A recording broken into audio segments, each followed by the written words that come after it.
Hello, beautiful people. Welcome to this week's episode of the Montpelier Happy Hour here on WVEW 107.7 LP Brattleboro, your community radio station. I'm your host and producer of the show, Olga Peters, and this is where we talk about how everything in Montpelier shakes out for the rest of us.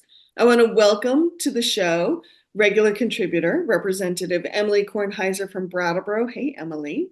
Hi, Olga. Nice to be here with you on this beautiful fall day. It is, and I have to say, I love how your wall is coordinating with the trees outside. I Quite did that lovely. purposely when I picked out the paint color. Thank you. Isn't it nice when a plan comes It together? And I also want to welcome Representative Lori Houghton, who represents Chittenden 22. Also is chair of the House Committee on Healthcare, and vice chair of the Health Reform Oversight Committee. Lori, before we dive into healthcare, I'm just curious. I went on the state website to check out Chittenden 22 because down here in Windham County we don't count that Right, high, right.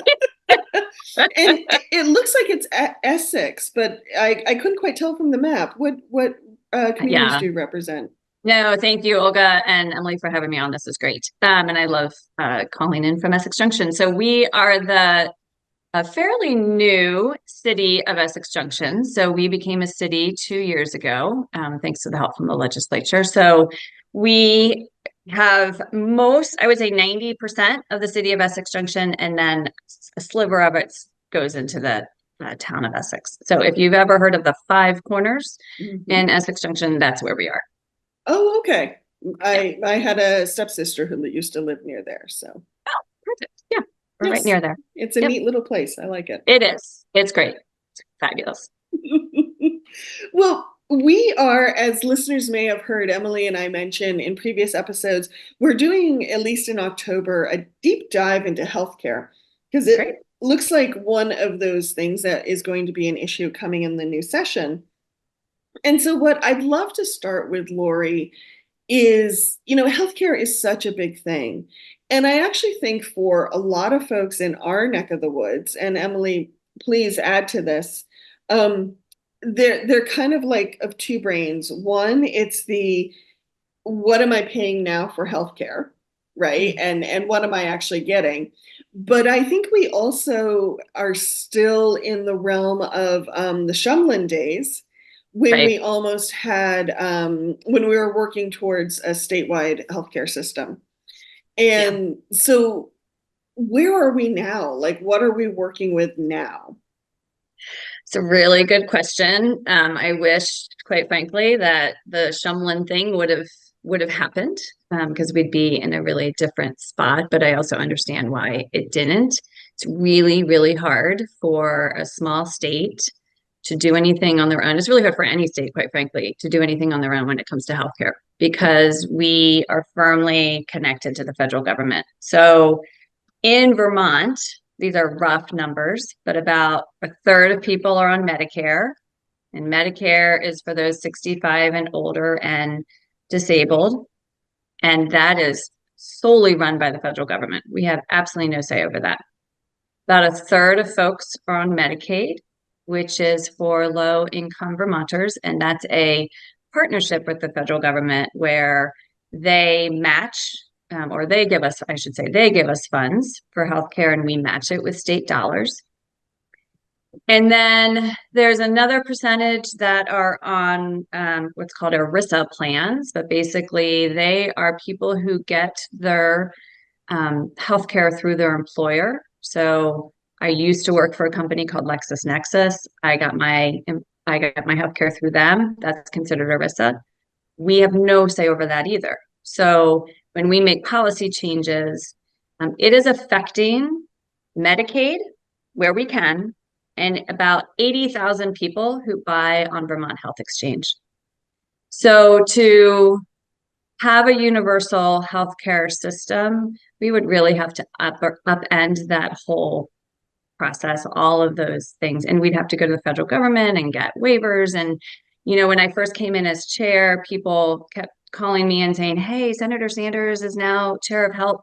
in the Congress and he'll give us a waiver. And that's not how it works. Unfortunately, I think Senator Sanders would love to give us a waiver, but that's not how it works. So here we are trying to navigate all of these various ways people get their health insurance in order to provide health care, quality health care at an affordable price. And, we're missing the mark on the affordable part. Mm-hmm. I hope that answers your question. I think it really does. Yeah. I've certainly talked to you about this a lot, and I've heard you talking about it a lot. And somehow those like third, like how few people are on the health exchange, like kind of, yeah. It's startling. And what's frustrating is you think, oh, 80,000 people, right? We can find a way to make that more affordable. But those 80,000 people are within this larger context of the 600 plus thousand of us who get healthcare. So it's very difficult to make changes. That's interesting. Yeah. And I think one trend that I think about is that, over the last 12 years, I think Vermont really celebrated the fact that we were a state with like very, very, very high rates of folks being insured, that we had hardly anyone who wasn't insured, right? And we are very proud of that. And I think, you brought up affordability. I think at this point, and maybe not 12 years ago, at this point, the lack of affordability and actually accessing the care, even if you have insurance, is where we have insurance. Insurance does not mean access anymore. And I think it did a decade ago. And so that's, I appreciate that that's where you sort of ended your sentences. Yeah. And about 40, I think it's about 44% of Vermonters are what's called underinsured. So although we have a very low uninsured rate, I haven't seen the numbers. I mean, the numbers are delayed, but last I heard it was about 3% uninsured. That means 97% of people have insurance in Vermont. 44% of those people can't afford to use the insurance that they have. Mm-hmm. And that's a big problem. And so what's happening is people are delaying their care and then they're getting more sick. We had the pandemic.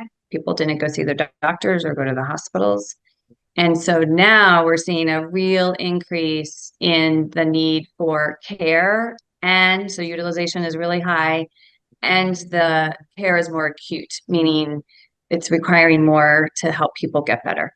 And you're seeing that that's part of what you saw in the increased rates for the insurance companies this year that were approved by the Green Mountain Care Board. Mm-hmm. Interesting. So for you, Emily, because you were the one who said, I really want to strengthen some of my knowledge around healthcare before we go into the new session. Where are you sitting? Like, what is confusing you, or what are you sitting with right now that you're like, I don't see how these pieces fit together or not? Like, what's kind of your nugget that you're? It's a few things. One, I think, when I first ran for office, like it was probably, and I, for whatever reason, like this next biennium to me feels like a real renewal. And part of it is like my, fairly intense primary. Part of it is like I'm likely entering my second biennium as a chair, which feels like a much more stable entry into being a chair. I think Lori can probably relate to that. We can hope. Yeah, I feel like I know what I'm getting into to some degree. And so I'm like really spending a lot of time sort of reflecting on why I did this maybe I'm just tired. And so I'm like reflecting on why I did this in the first place. And a lot of it was like, constituents talking about healthcare. And, Brattleboro, Windham County is certainly like a hotbed of such things. But it's also, like the drumbeat of the affordability and really moving into sort of these theories about affordability, that it's these huge costs, not the little nitpicky costs that are really like what makes life not be affordable for folks. And healthcare is one of those huge buckets for people.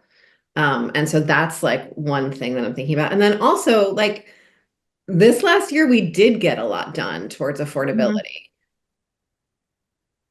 And so sort of just like really trying to get excited about like what is the next step? How does that fit into the big picture? I think Lori's been really effective at finding significant, meaningful tweaks to the existing system. Usually when we tweak a system, we just like Pick around the edges. yes. And then the last thing is that like, because of all of those things, because of the affordability, because of our aging demographic, like it's one of the systems that is in a bit of a crisis. And so want to like just fully try to get my head around the crisis and get constituents' heads around the crisis because articles in VT Digger, as delightful as they are very short. And then so it's hard to really get your head around something just reading a few pages. So that's what I'm thinking. So I would love to start with like, what have we been able to get done so far? And what are the next spot?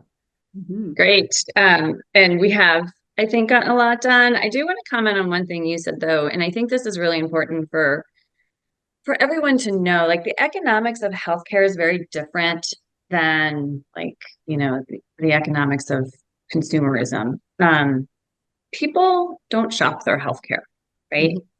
And we may not want them to, I don't know.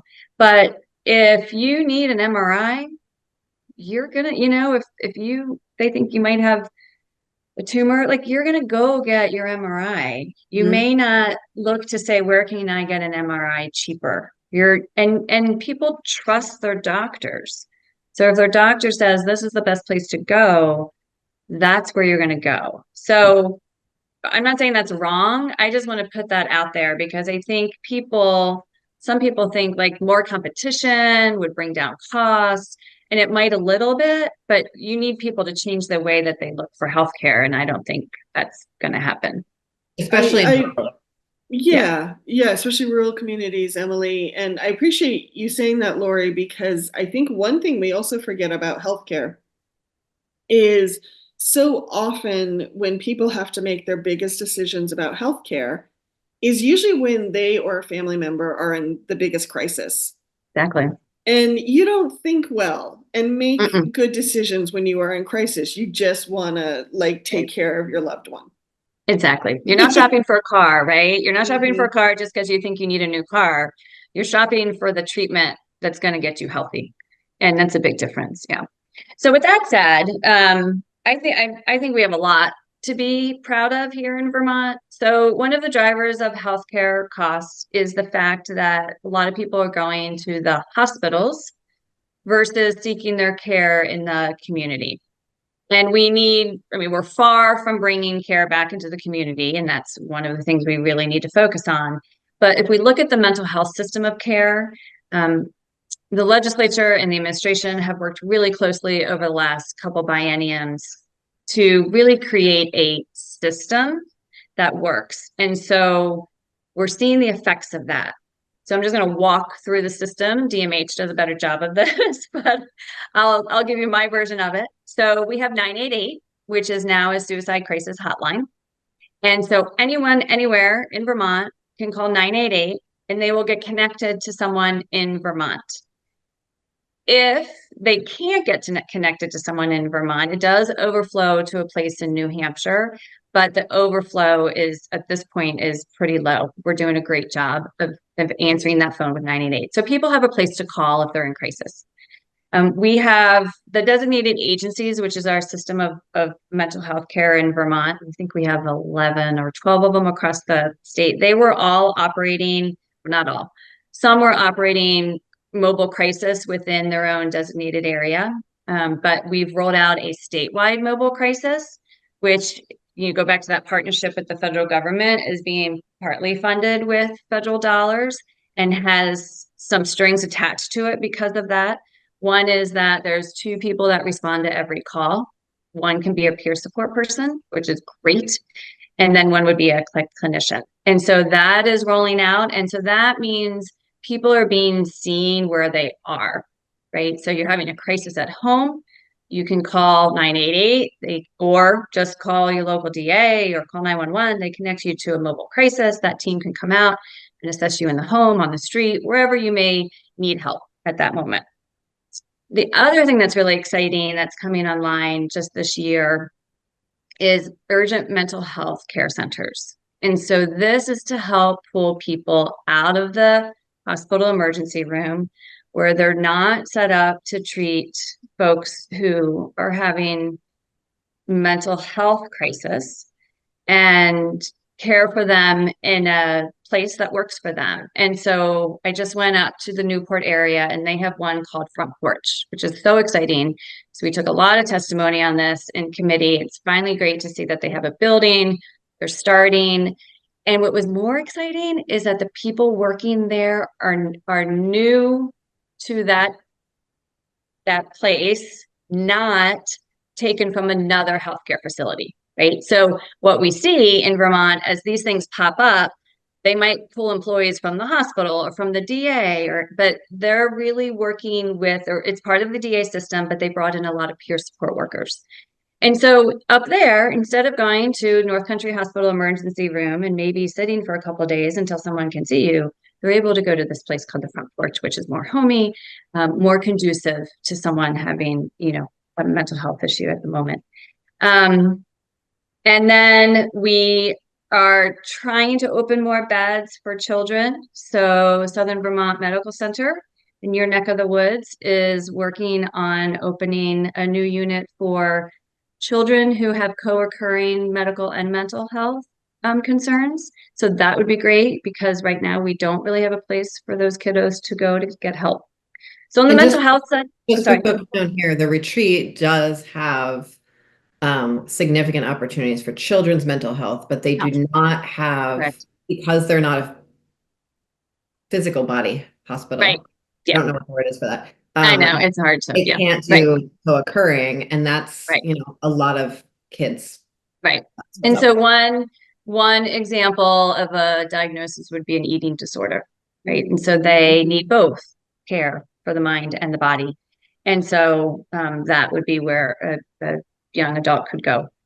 So that's great. So we'll see that continue. And then the DAs are also working, some DAs are working on a new certification through the federal government that will draw down additional federal dollars. And so we're excited to hear more about that this year. So is our mental health system of care fixed? Absolutely not. Do we need to have, I feel like we need to stop saying our mental health system of care and say our healthcare system, right? And part of it is that it's not fixed, but we're doing better. So that's exciting. The other thing we did last year was the Medicare Savings Program, and kudos to Emily, who was a key partner in getting this out. So this is where if you are 64 and on Medicaid, so this is for low-income Vermonters, and then you turn 65, you must go on Medicare. In Medicaid, you had no premiums to pay. In Medicare, you do. This is like the most shocking thing to me. Yeah.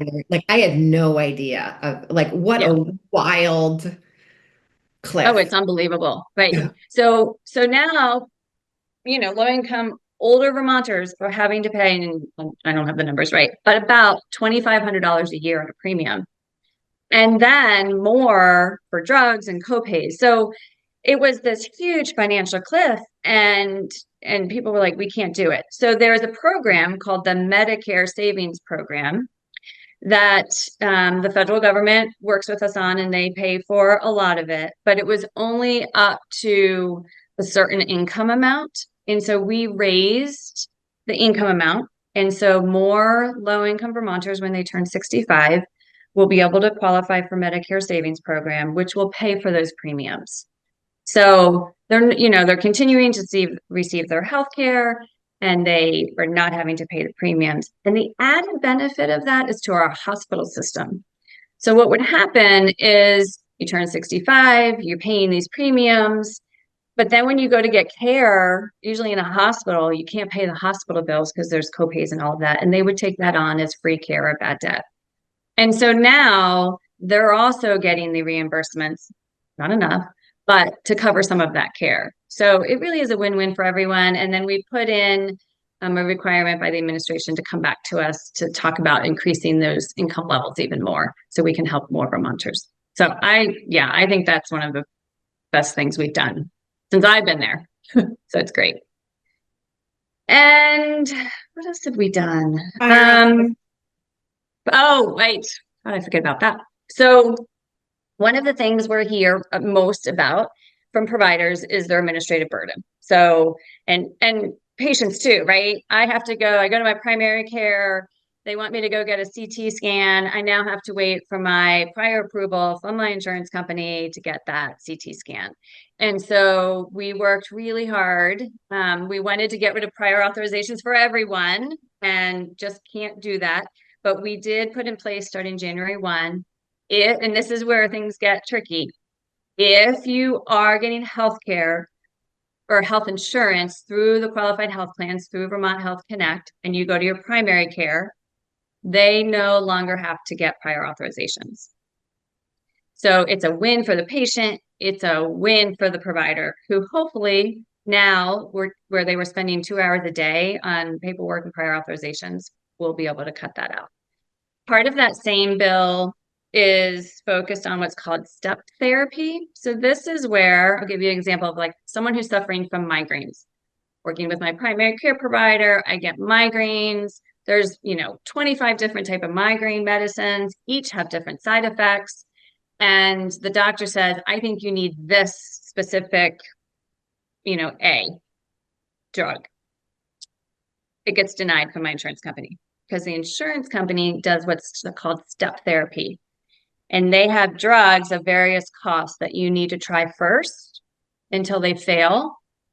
And so it can take people years to get on the drug that the doctor originally said was the best drug for Side them. effects, or like Right. it's just things that people It's know awful. aren't going to work. Right. So we're not Yeah. getting rid of step therapy, but we are making the process easier for doctors to say, no, this is the one. Why we need, Lori on this migraine drug. So that all starts January 1st, and I can't wait to hear how, things kick off and how it helps everyone. So those are our top things that we've done in the past year. Thank you. Excuse me, just a time check. We have about 5 minutes before we need to hear from some underwriters. What is really important right now for people to understand to help them kind of frame what comes next? So I think the most important thing to talk about, because it's all in the news, is this hospital report that came out. So Act 167 was passed in 2022, and the goal was to do a deep dive into our hospital system of care to understand where we are and where we need to be in order to protect our hospitals from failing. 9 of our 14 hospitals are operating in the red. If we make the decision not to do anything, that is a decision to accept that we will have hospitals that go bankrupt. And to me, that's not acceptable. So I think there's a lot of people are scared. A lot of people are concerned that these recommendations, the Green Mountain Care Board is just going to put them into place. Who cares about workforce and anything else? And that's not what's going to happen. So very quickly, at this point, the report goes to the Agency of Human Services, and they are charged with working with the hospitals and the healthcare system to determine what recommendations would work. So what's feasible? What's the impact, not only to the community and the workforce, but Vermonters? How can we make sure Vermonters are getting the best quality care in the place it needs to be and at the best cost? And so there's a lot of work to be done. No one is closing hospitals. No one is closing hospitals. And no one has the carte blanche to say, yep, hospitals, you need to do this. It will be a collaborative process with hospitals, and it'll be a holistic, hopefully, look of the whole system is what, as legislature, we're really trying to push. So hopefully we can tamp down some of the temperature. I want to say to the workforce who might be watching this, all the providers, we need all of you to stay in Vermont. We need you. There is a place for you. We value you, and we'll work across the community to make sure we get to a solution that works for everyone. Thank you for that, Lori. I think what you just said, because I was looking through some of the coverage that you mentioned, and in this neck of the woods, one of the hospitals that has at least said we're not sure about this report is Grace Cottage, which for those who aren't familiar with Windham County, Grace Cottage is in Townsend. which is along the Route 30 corridor. So it's more on the eastern side of the state, but not right on the Connecticut. And it's kind of hard to get, like, it's sort of like when you get there, you're like kind of surprised that there's a hospital. Yeah, I went to visit a couple years ago. It's beautiful. It's a beautiful area, but it's hard to get to. Yeah. It's hard to get to. I think for a lot of people feel it's a hard place to get healthcare. Right. And so for many people, Grace Cottage is really close to their heart. And what I appreciate about what you just said, Lori, is it reminds me, we're talking about systems and we're talking about money and we're talking about access, but just how personal healthcare is. Yeah. And we choose a hospital for certain reasons. We choose doctors for certain reasons. And they're what make us feel like we're actually getting care and not just treatment. Right. Right. That's a really good point, Olga. And I think that that reemphasizes the need for us to remember that. And we remember that, those of us that are working with the healthcare system to make these decisions. But the reason is we want to make sure that people still have those options, right? And some of these hospitals won't be around if we don't do something. So I think it's a really important place we're at. I'll add two quick things. I know we're at time. One is this isn't we're just gonna take a break and then we're gonna come back and talk more. So I think after the break, we can talk in depth about, I want to talk in depth about the report and about the hospitals. I also want to like anchor us in, people are like, hospital closures, what does that mean? Like, one, all of Vermont's hospitals are nonprofits. That's fairly unusual around this country. And the scale to which rural hospitals have closed around the country, partly because of sort of financial realities that we're talking about here, partly actually in some areas because of like, wild choices about reproductive care laws. But like we are seeing, the extent to which hospital closures are happening around the country, and the sort of market dynamics being different in other areas of the country, is a really important part of this conversation. I hope we can dig into it after the break. Because again, like as you started the show, Lori, like we are not alone. We are a tiny state in the middle of a very large country with a lot going on in it. And so I think it's important that we also anchor this hospital conversation in that. Great. Good. Thank you. Well, listeners, stay tuned. We're going to hear from some underwriters here on WVEW 107.7 LP Brattleboro, your community radio station. And then Emily, Lori, and I will be right back. Welcome back to the second half of the Montpelier Happy Hour here on WVEW 107.7 LP Brattleboro, your community radio station. If you're just joining us, I'm your host and producer, Olga Peters, and I am speaking with representative and regular contributor Emily Kornheiser from Brattleboro and Representative Lori Houghton from Chittenden 22, which I just got to learn today is mostly Essex Junction, but it's a little bit of Essex. Along the edge. So I'm so glad you can both be here, and we are talking about healthcare. Before we dive back into our conversation about healthcare, though, I have to quickly say a big thank you to BCTV, who takes the video version of our show and shares it with other media centers and PEG stations around Vermont. And Ms. Emily, what do we need to remind listeners of? The views and opinions expressed here on the Montpelier Happy Hour are those of the host and the guests respectively, and not the station, nor employer, friend, neighbor, family member of the people speaking.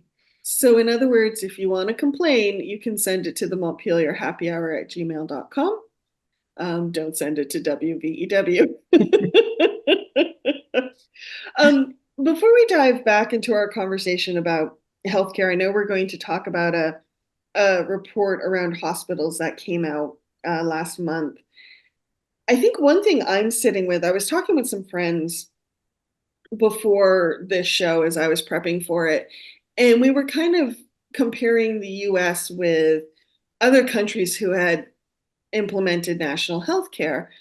And two things stood out from that conversation for me. One was when the UK did it, they had just come out of World War II. And so there's a lot of upheaval and a lot of building of new things. And the other thing that stood out to me, and so I really hope we don't need to go through World War II again to like have a new Yeah. healthcare system. Want to be clear about that.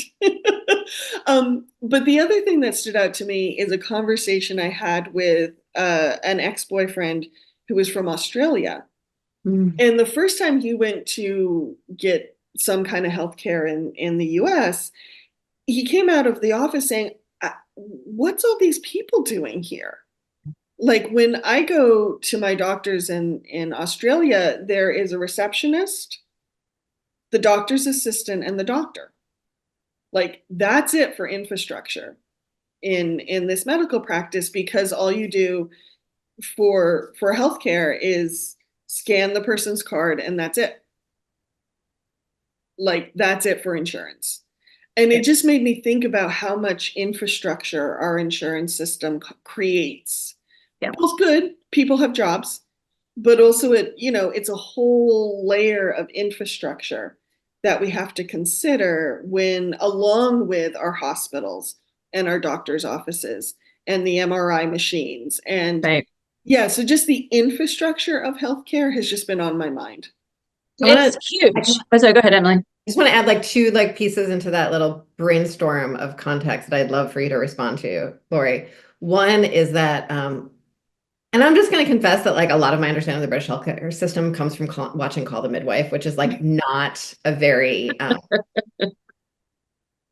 scientific pursuit. Data driven. But data driven, but that like a lot of people when that started did not receive any healthcare at all before that system, right? It's not that they were transitioning from receiving private healthcare to public healthcare. It's that Right. they went from receiving no healthcare to public healthcare.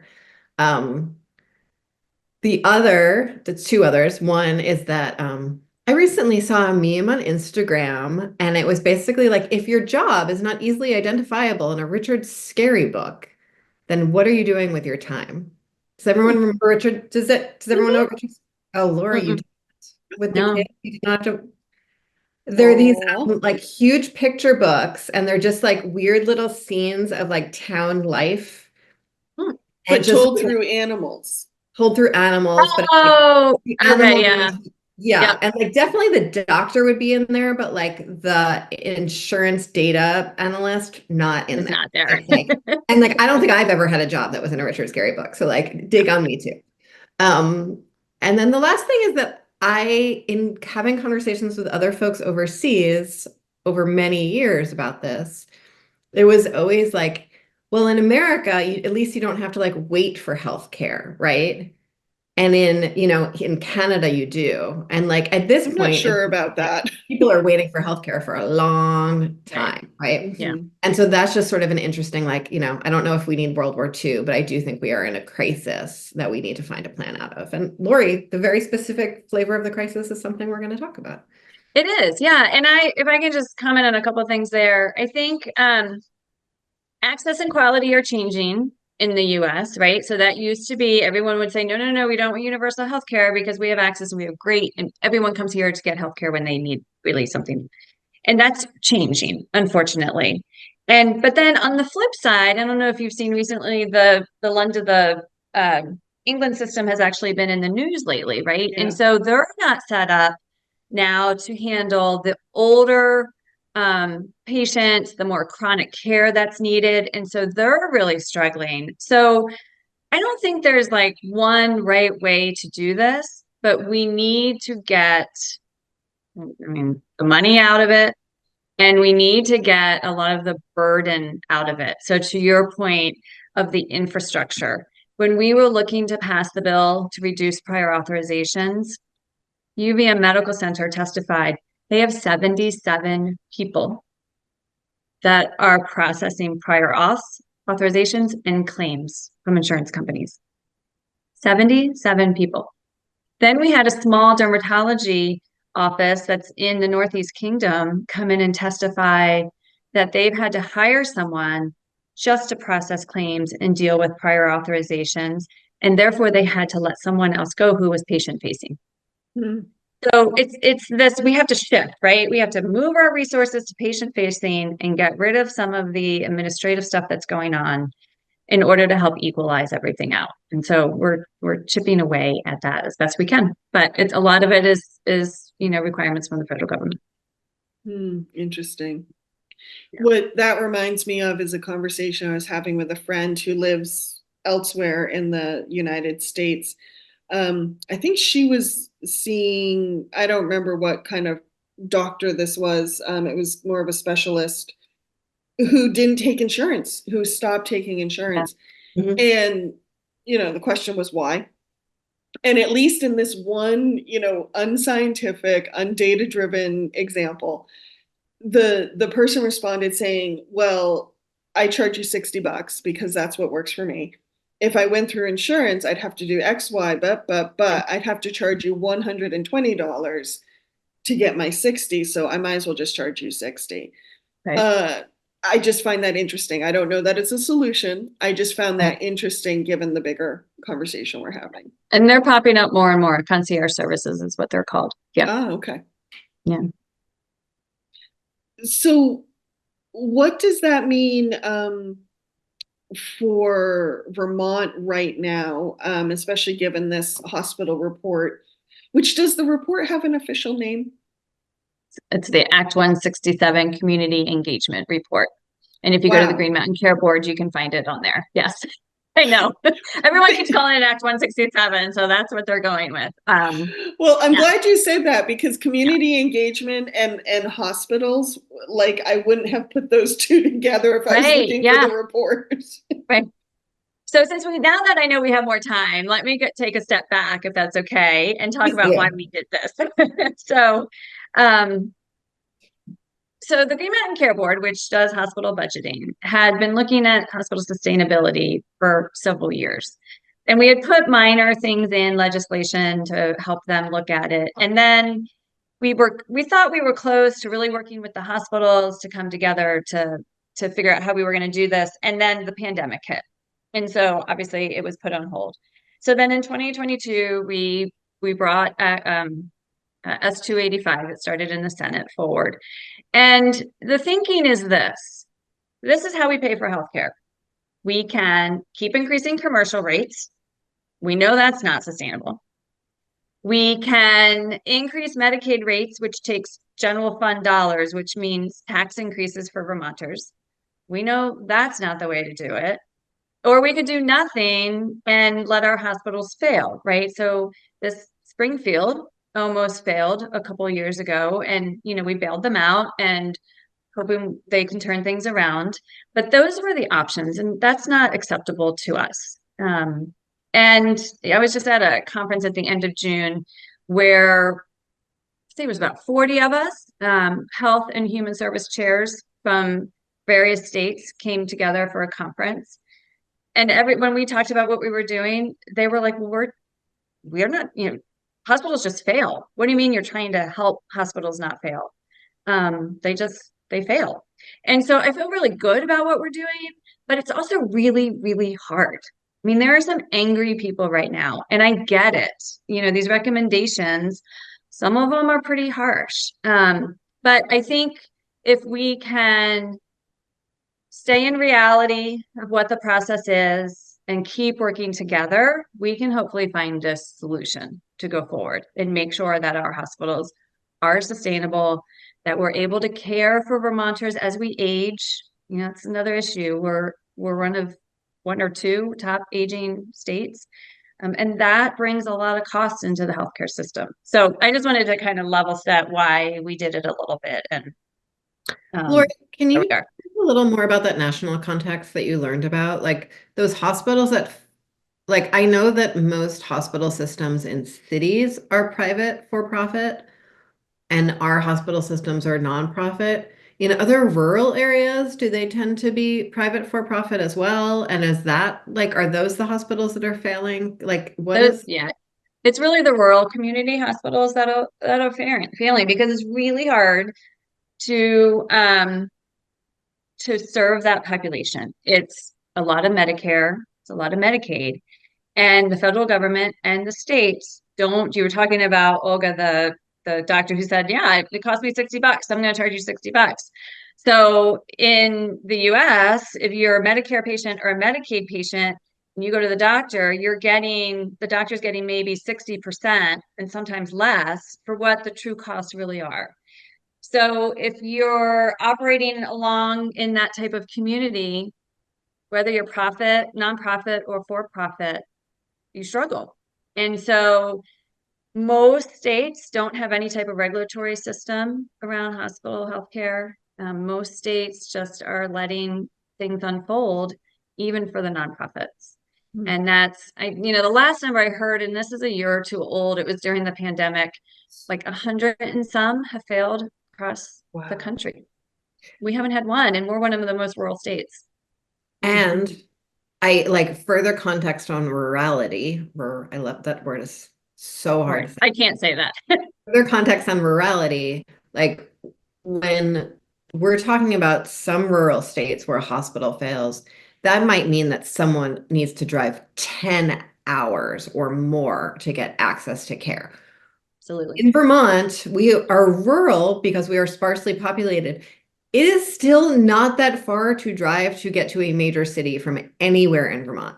And so We're compact. We are very compact. And so the number of hospitals that we have per capita is like wild, but it's also like really the distances we have to drive, even for like the most rural areas of our state, to a hospital is actually like an extraordinarily short distance. Right. And that is one of the things we need to look at. So, and one of the things I was going to say before the break, this isn't just about our healthcare system. Olga, you mentioned systems. This is about our transportation system. This is about our housing system. I mean, this is about everything. This is not just healthcare. So, yeah, there are some areas where there's maybe multiple hospitals and you could go to one, and that's happening today. I forget what the numbers, as you can tell, I don't remember numbers well. I don't forget either. what the numbers are, but in the book, in the report, there's a large percentage of our healthcare. So I'm just going to pick on SVMC. So let's say they have a catchment area. It could be that, and these numbers are made up, everyone, 40% of their residents are going somewhere else for healthcare. So we need to figure out why. And did you have an aha moment there, Olga? I recently interviewed Tom D. And he told me what that percentage was. Yeah, I wish I could remember. And now well, and it's sort of like a Brattleboro example, right? It was high. Yeah. So in Brattleboro, like a lot of people go to Brattleboro Memorial, a lot of people go to Grace Cottage, right. Because it's like cozier, and they've actually done a really good job attracting like primary care doctors there that people are comfortable with, and they sort of, and then a lot of people go to Keene to access the Dartmouth system. Right. People go down to Springfield to access the Springfield hospital system. I have a good friend who went to Boston to go get healthcare yesterday. Right. And so and so I think one of the things that's huge for me about that is that at the beginning of the show, Lori, you talked about people not shopping for their healthcare, and I don't think people shop for their healthcare based on cost, but I think people with more means, more privilege, and more access tend to shop for care based for quality. Absolutely. Vibe. Whereas like folks with less resources, less privilege, and I really mean those not as synonyms, will stay with sort of their very closest hospital. Yeah. And that's what, oh my gosh, there's so much here. That's what a lot of hospitals that I've been meeting with are most concerned about with some of these recommendations, is that it will leave some behind. There's no equity in this. And there's no equity today. To Emily's point, some people who have the means go to Boston for their healthcare. So how can we structure our system to make it high quality, cost effective, and local in a way that makes sense? Back to the transportation conversation very quickly. Yes, agree with everything you say, Emily, but yet there are still places where transportation is an issue. So I went up to Newport and did a tour of their hospital up there and a couple other places. And the fact that for most of the winter, people can't drive over the mountain, nor can a helicopter get over, really was eye-opening to me, right? Right. So they have helicopters in North Country ready to take you to Dartmouth or St. Jay, And a lot of times, I forget what it was, 30 or 40% of the time, they can't fly the helicopter because of fog or weather conditions. So they're really isolated up there. And we have to understand that. And I would say, of all the recommendations in the report, the ones for North Country, in my mind, are the least attainable, right? Because they are really isolated and they serve a large catchment area that has no other place to go. Can I ask you a question about that? So on our like in our little border town or in the Bennington border town, right? Like people act like in Bennington, people access New York and Massachusetts, right? And here people access New Hampshire and Massachusetts. Um, Up there, is it that like Canadian healthcare is like just such a different system that people don't cross the border for Oh, healthcare? yeah. Okay. My understanding is no. That's And so they don't have, may not have the transportation. I mean, there are school systems up there where people cross the border into Canada for school even. Yeah. Wow. Okay. Thank you. That's helpful. Yeah. What this makes me think about, Lori, for what it's worth, is you're talking about the North Country, and it's making me think of our health clinic in Wilmington, Deerfield Valley Health Center, which the joke is, when I was growing up, was, well, we needed a place for all the broken legs from Mount Snow to go Right. in bad weather when they couldn't get over the mountain. And of course, I don't know if that's really why it started, but that's the story. And of course, the clinic has grown to Right. be much less of a crisis clinic and much more to a full service clinic. But I think the other thing that I'm thinking of, and why that I thought of Deerfield Valley, is that's another layer in the system. If you have crisis care, Right. heart attacks, broken bones, and then you have the longer, bigger care, and that they need different facilities or different timelines. You need to get to a Right. crisis place faster than you need to get to Exactly. your annual exam. Right. Exactly. And that's what we need to look at. So where do we still need that urgent care emergency room in most places? But can it be altered slightly in that, is there a hospital that has two cardiologists, right? And maybe there aren't enough cardiology patients. So could those resources be shared with other hospitals? Things like that is what we need to look at. And we really need to push care out of the hospitals. At the end of the day, we need to be investing in our primary care. We're investing, as I explained earlier, in our mental health system. We need to get people seeking treatment when they need it, early in the prevention stage or right when they get sick, at a lower high quality cost of care, so that the hospitals can do what they need to do for the most acute patients. So, Lori, I just want to make sure that I'm understanding something that I think I've heard before. Is that like, so those cardiologists in your example, it's not just that they don't have enough to do, which is like maybe it would be nice for them. But if like you're not, my understanding is that if you're not sort of engaging in a procedure often enough, or you're not sort of seeing enough of variety, as a doctor, your sort of skills are not as sharp and you're not able to provide the same quality of care. Right. I would say there are metrics in the healthcare system that, surgeons should be doing a certain number of X or doctors should be doing a certain number of Y in order for it to be deemed like the highest quality. And I think that's one of the reasons people leave Vermont. Nothing against our doctors, right? Our doctors are amazing. My father-in-law just fell and broke his femur. He's 89 years old. He had amazing care with orthopedics and the entire staff at UVM Medical Center. But people sometimes think, oh, I need to go to Boston to get better care, or I need to go to Albany to get better care. And because our doctors here, there's no way they can be doing enough of the procedure to make it quality. And our quality metrics tracking is pretty sparse. We need to do better on that in order to where we need to build up the doctors and be like, yes, you should be doing these procedures in Vermont. Look, they're amazing. And they're meeting the quality. And then in some areas they may not be. Okay, thanks.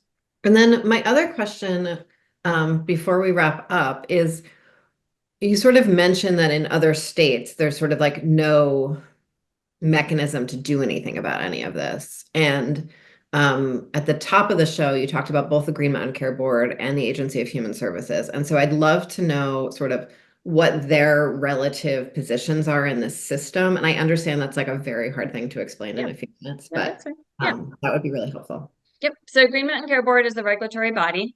They were set up with the passage of Act 48, which is supposed to be universal health care. But there has been a hospital regulatory body before that.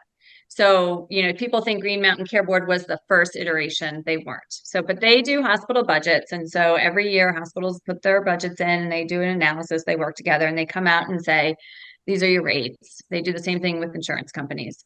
And then the Agency of Human Services is the state agency that oversees a lot. So, they have healthcare, they have mental health, they have corrections, they have Department of Children and Families. And so the two now are working together, right? And so basically, Act 167, the consultant was through the Green Mountain Care Board. Now the report goes to the Agency of Human Services.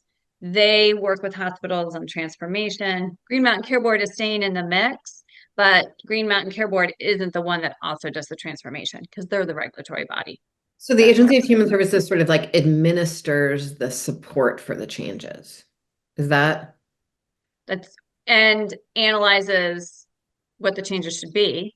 Okay. At the end of the day, these are all private businesses. So, it's a balance, right? Between giving them support and working with them on what works. And I think the most important thing that AHS can bring is the system-wide look. So they're working with this hospital on this thing that might affect this hospital over here. I don't think people understand how really hospitals rely on each other for a lot of things. And so I think AHS can help bring everyone together. This is a slight detour, Lori, but I think given some of what we talked about, it might just be good for people to know. We talked about hospitals being private or nonprofit. I have a vague memory of the Dean administration saying that all X in Vermont needed to be nonprofit. Was that insurance companies, hospitals? So our insurance companies and our hospitals are all nonprofit. So people think Blue Cross Blue Shield. I just read this in the paper in an article this morning. I forget what it was about. Blue Cross Blue Shield is making all this money. They're not. They're nonprofit. MVP in Vermont is nonprofit, and all 14 hospitals are nonprofit. And so what that means is any money they're making, which they're not, goes back into the system of care. Thank you. And I'm just bringing that up because when we talked about other hospital closures, I just thought that might be good context for folks. In the last few minutes that we have left, Emily, do you have any other questions for Lori? No, I don't. Okay. So my next I question, like dozens, but I can defer to I feel good. We pulled on a lot of threads. So since this hospital report feels very big for a lot of people right now, what's its next steps? Like what happens now? So next steps are the Agency of Human Services. I just met with them this week. They are diving in. They are meeting with hospitals. They are trying to see what makes sense, where the resources need to be, how we do this, what's appropriate. So, no decisions are made. No hospitals are being forced to close. It is a process that will take time. Thank you. That is all the time we have in today's episode. Can I add yes, one thing? Yes, please do. Just remember, open enrollment starts November 1st. Yes. And for those buying on Vermont Health Exchange on, I think around October 15th, you'll be able to go on their website and look at the plans and do some plan comparison. They have a great tool.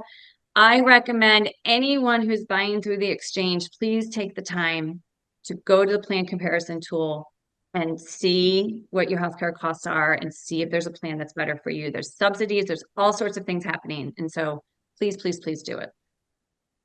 Thank you very much. I will try to remember to link to that comparison tool in our show notes.